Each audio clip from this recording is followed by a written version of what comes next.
Hi, good afternoon, everybody. I make it around about 4 o'clock, so I'm going to start this webinar off. Webinar is entitled All Employee Share Plans, which is an introduction to SIPs. And just to give you a quick introduction, my name is Sarah Anderson. I'm going to be running the webinar. I'm a share scheme solicitor. I've been working at RM2 for about 5 or 6 years, and I've been working in the field of share plans probably for a bit longer than that, around about 20 years, focusing mainly on share plans for private companies. My contact details are here, so you can contact me at any time if there are any particular questions that arise out of this webinar. I think you can probably ask me a question online at the end of the webinar as well if you want to, which I will attempt to answer if I know the answer. Otherwise, I'll get back to you afterwards. So the topic today, as I said, is share incentive plans. It's just a practical outline rather than a really technical seminar. I'll be talking about the key benefits of the plan, key requirements, how you can best set one up and run it. And I'll also explain how the scheme works, including a quick example of how one of our clients used it to really good effect. So to start with, what is a share incentive plan? Commonly known as a SIP. So government recognised plan, what used to be called an approved plan, now known as a tax advantaged share plan. It's a very good name for this particular plan because it is extremely tax advantaged and can hopefully deliver zero tax rates if it's used correctly. It has to be made available to all employees. It's one of the requirements for those zero tax rates to apply. Importantly, it involves share ownership rather than share options, which might be the case if you were using an enterprise management incentive scheme. Share incentive plan does follow use actual shares. And obviously, in order to get to those effectively zero tax rates, you do need to follow certain rules. So there are certain rules you have to follow, although the scheme itself, once you follow the rules, is fairly flexible. You can allow shares to be bought under a share incentive plan or gifted, or have a bug off arrangement, actually a buy one get two free arrangement. It's intended to encourage long-term motivation and reward for employees, and the legislation does actually state that it's intended to provide employees with a continuing stake in the company. So if that's your intention, I would say that your share incentive plan is pretty much the go-to plan that you should use. I'm going to start by looking at the key tax benefits. So although it's true that you shouldn't really ever implement an employee share scheme just for the tax advantages, it is undeniable that the share incentive plan is very, very tax efficient. So there is no income tax or national insurance contributions to pay when a share is gifted to an employee under the SIP. And if the employees buy shares, they buy them out of pre-tax salary. Once the employee sells their shares, providing that certain rules are followed, then they will not have to pay any capital gains tax either. So from the company's perspective, no NICs to pay obviously includes employers' NICs as well as employees' NICs. So there's a saving for the company too, which can be significant. In addition, there's corporation tax relief for the company, which can claim a deduction for setting up and running the plan. And also when shares are given to participants based on the date the value at the date the shares are acquired by the trustee. And there are also capital gains tax reliefs available for people who sell their shares into the share incentive plan against certain rules apply. So there's lots and lots of tax benefits that aren't just limited to the employees acquiring their shares. In addition to the tax benefits, the share incentive plan is also very, very flexible. It allows participants to get shares in their employing company in a variety of ways. So they can be given shares, imaginatively known as free shares, with a value of up to £3,600 each year. That's free of tax and national insurance contributions. And that's a limit per employee. So if you've got an awful lot of employees, that's quite a lot of value of shares that you can give away each year. Employees can also buy partnership shares, and those are the shares that are bought out of pre-tax salary. the limit there is £1,800 of value of shares each year for each employee. And for every partnership share that an employee buys, they can also receive up to 2 further matching shares, again free of tax and free of national insurance contributions. For every partnership share they purchase, they can get up to 2 matching shares. You don't have to give them 2, you could say just 1 or half or 0.25 or whatever is appropriate and rounded it up appropriately, but that's the maximum. So your maximum allowance per employee per year under the share incentive plan is £9,000 worth of shares each year.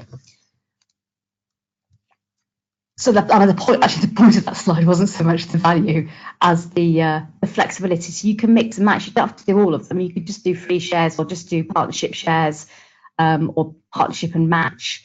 Or you can do all 3 if you want to. It's very much up to you to decide what to do there.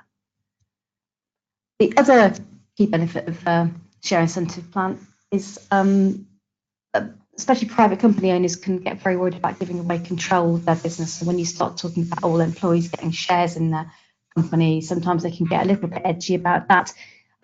This doesn't mean setting up an all-employee plan like SIP doesn't mean that owners are giving up control of their company. For starters, you could use non-voting shares under the share incentive plan if you want to.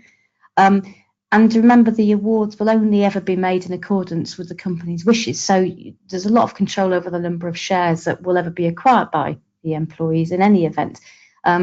Companies aren't obliged to keep making awards. You could, if you wanted, just make one single one-off award just to make sure you're not giving away too much, or maybe think about it and give away some more shares in 2 or 3 years. It's very much up to you how much is going to be awarded to employees under the plan. And when people leave, you can make sure that people's shares don't go with them.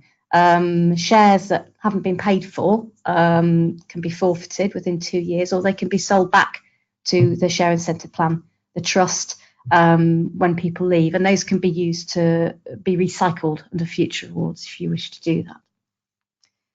So control for private company owners for SIP should not really be a concern if that's something that people are worried about. I want to talk about the key requirements relating to the trust. So if you run a share incentive plan, you do need to set up a trust and have trustees to run it. The trust has to be UK based, it can't be offshore. It needs to hold shares on behalf of all of the employees, and it needs to operate specifically within the share incentive plan legislation. So it doesn't have discretion, unlike other employee benefit trusts that you might have come across. It does always have to act in the best interest of the beneficiaries of the trust, which are the employees. It's quite common to have an independent professional trustee running share incentive plans, especially for larger companies, but it can be run with individual trustees, especially if the company's small. That's perfectly possible.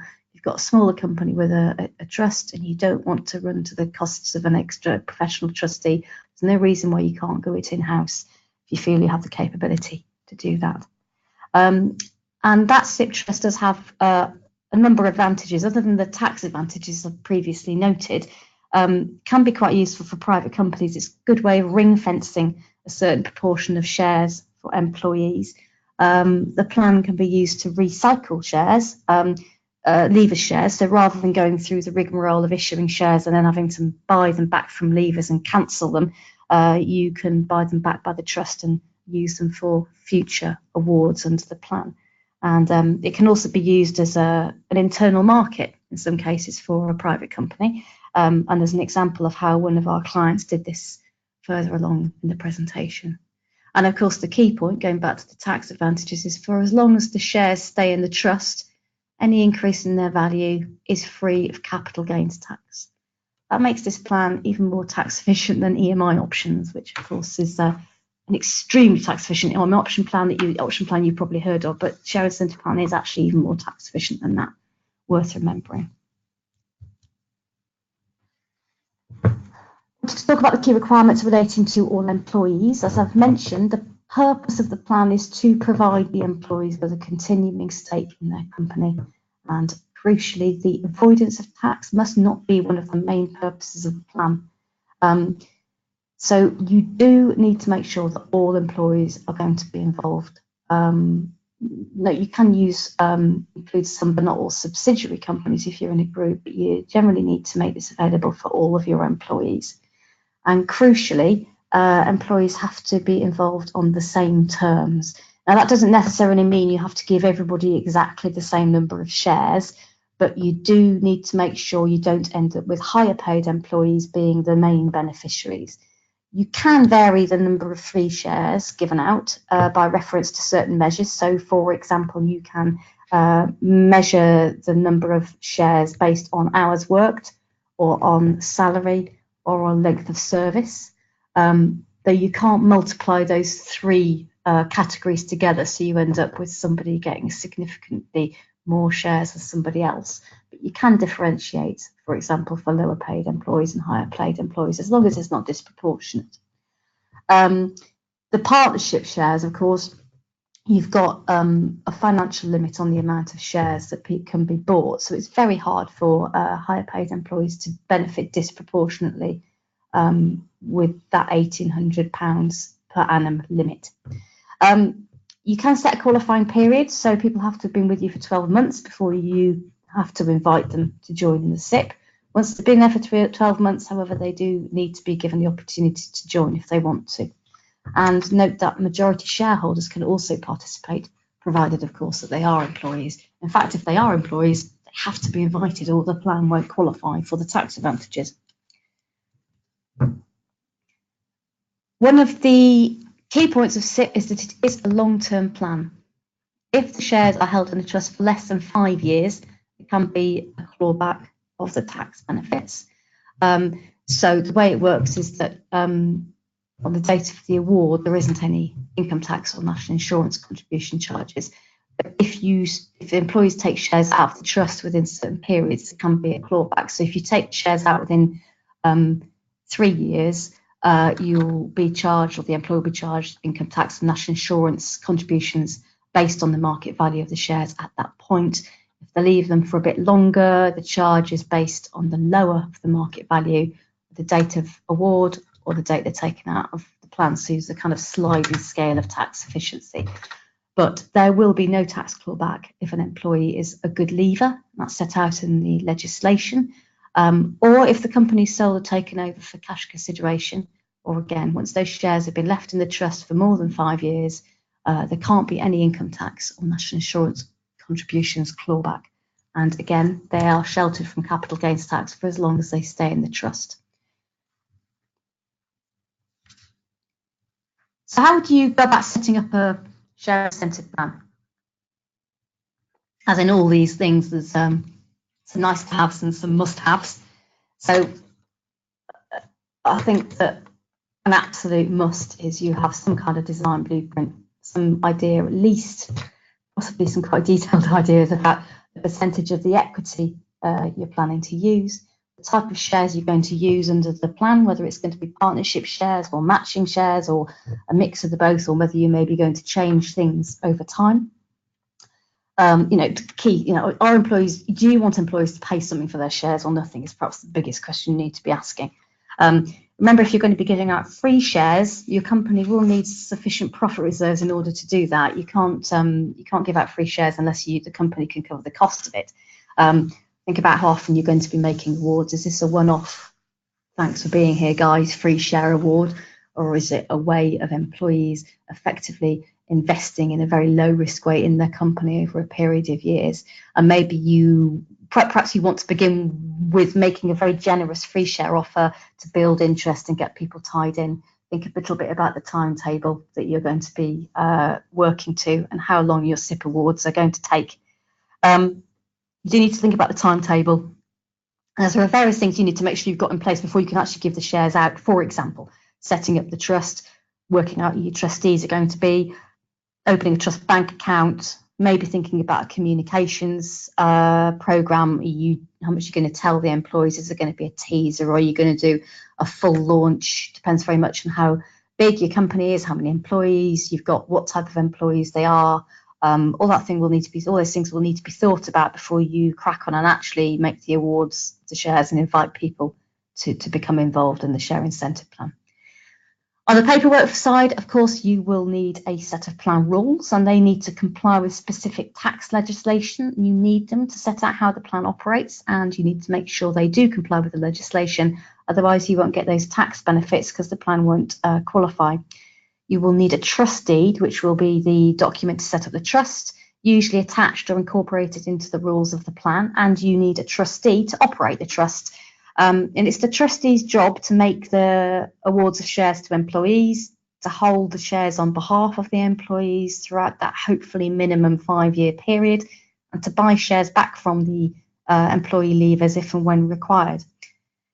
The trust does need to act within the rules of the SIP plan legislation and within the employee's best interests, and it also needs to take directions from the company's directors. But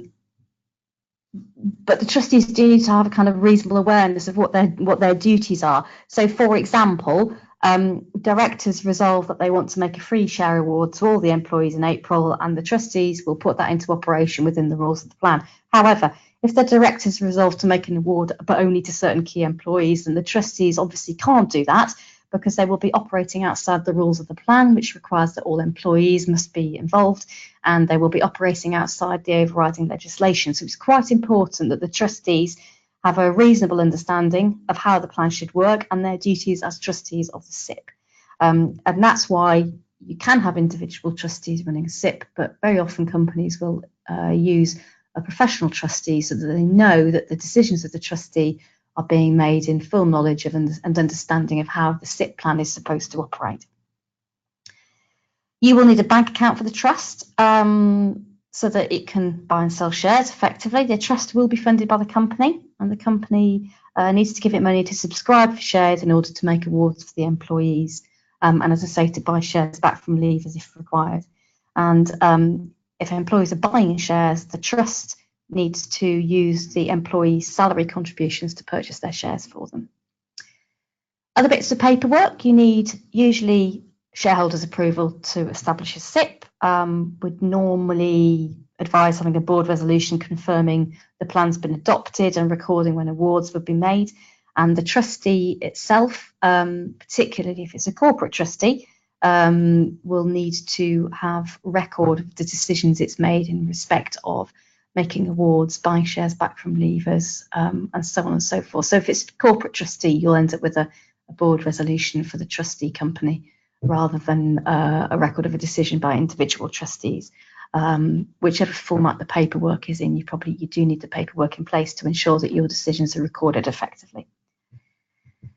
In addition, you will need partnership and free share agreements for the employees. Each employee has to enter into an agreement to say that they want to participate in any SIP offering. So if they're going to be buying shares, the partnership shares, they need to agree how much money they want to set aside to buy those shares, whether it's going to be a one-off or on a monthly basis. And those agreements will contain information as well as the cost of the shares, information about what happens, for example, when they cease employment. Will they have to give the shares back? What can they sell them back for? And so on and so forth. If the employees don't complete an agreement, they won't be able to participate in the SIP. So usually when you make the first launch, you will send out your partnership agreements, your free share agreements, and then there needs to be a certain amount of poking on behalf of the company or the trustee or whoever's kind of running the whole show to get things going, to make sure people do send their agreements back within a certain deadline. Otherwise, they won't be able to benefit from that particular round of awards. And in certain cases, especially for private companies, that might be a one-off award once a year. So it's quite important to keep pushing those employees to make sure they're happy that whether or not they want to send those documents back. As part of that program, you might have an employee communications arrangement, even if it's just frequently asked questions. Usually for a SIP, because there are a few perhaps slightly more complex points than there might be in an option agreement, and especially if they are buying partnership shares, they need to be aware that they are using money to buy shares in the company, and the value of your shares can go down as well as up. You do need to think a little bit more carefully, think about your communications program than you might do with a share option scheme, which is potentially lower risk to the employees. So that's something that's worth thinking about. And of course, the better the communication, inevitably, the better the take up and the more motivation I think you get from your staff who are involved in the SIP if they understand exactly how it's going to work. You should have a share valuation agreed with HMRC. That can be done in advance of the awards, and a SIP valuation with the revenue will usually last for 6 months. You need to know that so that you know that the trustee isn't buying shares at more than market value as agreed with HMRC, and to understand what any tax implications might be in the future. We found from our experience that clients with a well-organised payroll get on much better with SIPs than those that don't have a well-organised payroll, especially if you've got partnership shares involved when employees are having to use their contributions from their salary to buy the shares. So in a way, maybe the well-organised payroll should be right at the top of that list of must-haves. There's a few points you might benefit from as well. So you might want to think about making amendments to your Articles of Association if you wanted to use a different class of shares. You may benefit from some detailed equity modelling, particularly if you've got large number of employees and potentially your company's in a growth situation. You might have, maybe you've got 20 employees today, but in 3 years' time, you're going to have 150. How much of the equity do you want to give away and over what time? You don't want to be like running out of share pool in year 2 when you've got some, you've got extra employees joining. You want them to benefit from the share incentive plan as well. As I've noted, an independent trustee or administrator may well be helpful, particularly for a larger company. And the employee communications, again, something tailored to your workforce may well be very useful and help with the successful launch of your share incentive plan. So you've got your plan. Just really quickly, this is how it will typically work. So you have your company, which sets up the SIP trust, to hold the shares on behalf of the employees. Employees are invited to participate, whether that's free shares, matching shares, partnership shares, a mix of all of those at one point or at various points in the future. The employees enter into the agreements, including making salary deductions to buy partnership shares if that's the approach they want to take. And at that point, the company will issue the shares and the funds to the trust to hold the shares on behalf of the employees. Or, if the founder is selling shares into the trust, that can work as well. A founder could transfer some of the shares into the SIP trust, again, to be held on behalf of employees. You've then got the SIP trust holding the shares. The employees don't get the shares directly, they just sit there in the trust, but they've been effectively awarded to employees. You could, for example, have a SIP share certificate to say, trust holds 10 shares, 100 shares, whatever, on my behalf. And then over time, the trust can pay dividends to the shares, to the employees on the shares that they hold. And it can also buy shares back from leavers, and those shares can be reused for future awards. So that's a fairly typical summary of how SIP would normally be set up. Once you've set the plan up, you do need to carry out some basic administration. The company will need to register the plan with the Inland Revenue on their online employment-related security system. Need to submit an annual return for the SIP each year. You'll obviously need to keep records of the awards that you've made, whether or not people have left, whether the reasons for people leaving. That's important because you have, again, not like EMI, you've got very specific good leaver reasons set out in the legislation, and the tax treatment will change according to whether somebody is a good leaver or a bad leaver. So you do need to make sure that you've noted down the reasons for people leaving, whether it's, for example, for reasons of redundancy or disability or illness, or whether they've just gone off to get another job somewhere else. That will make a difference to the way they're treated for tax purposes. Do keep records of all correspondence with HMRC, especially valuation agreements. We usually recommend also, in terms of the annual returns and original filing, you take screenshots, because sometimes HMRC's online system doesn't quite work quite as smoothly as it might do, and they don't necessarily always quite believe you, even if you have registered awards or finalised things. So keep screenshots of stuff. That's what we normally do. The company, being a separate beast from the trustee, will need to liaise with the trustee throughout the process, including letting them know what they'd like to do with shares in the future, and funding the trust if required. And the trustee separately will need to submit a trust return. It needs to ensure that it acts in the best interests of the beneficiaries all time, and it must act in accordance with its own powers and duties, the most important one of which probably is to ensure that it doesn't pay more than market value for the shares.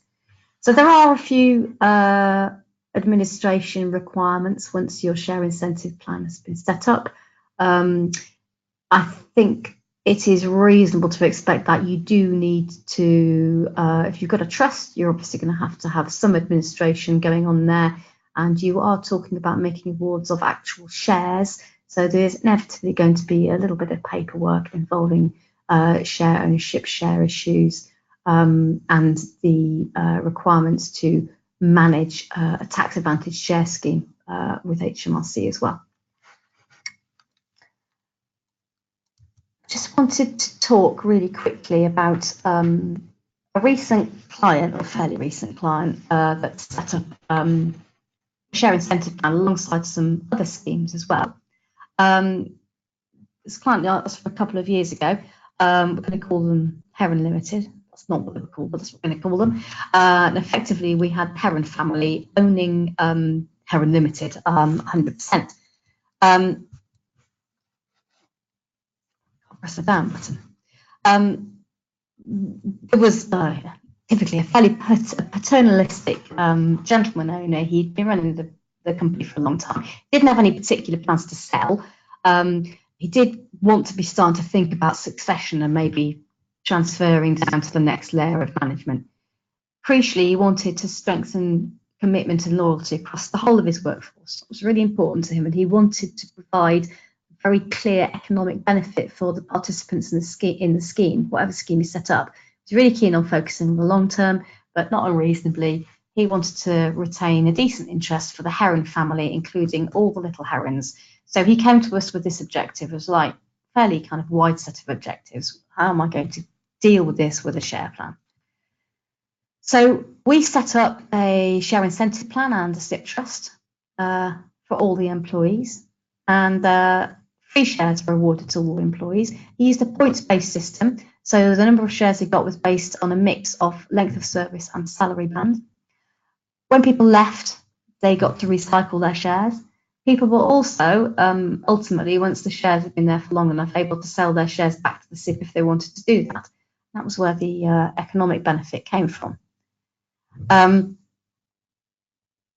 So what we had is Mr. Heron sold his shares into the company, or some of his shares into the SIP. The employees' interest was increased over time as they were awarded free shares, and the SIP managed to recycle shares from the employees who left. And over time, Mr. Heron's interest in the company was reduced. The SIP obviously increased its interest, and the employees directly increased their interest in the company as well. We had a whole lot of buying and selling and recycling going on with the SIP and the employees. They also had a couple of other plans running alongside, allowing for more key staff. So they had we actually had a separate employee benefit trust and an EMI scheme as well, which is really used for the key employees. So that added another little focus into the whole buying, selling internal marketplace. But it was the SIP that was the key creature there that was running the whole share scheme show, Mr. Heron. And I think this is interesting. It's like a lot of people say, you can't use a SIP apart from the really big companies. Well, this wasn't a very big company. There were only 45 employees. But his SIP worked very well. He made annual free share awards to everybody. We made an agreement with HMRC, again, on an annual basis.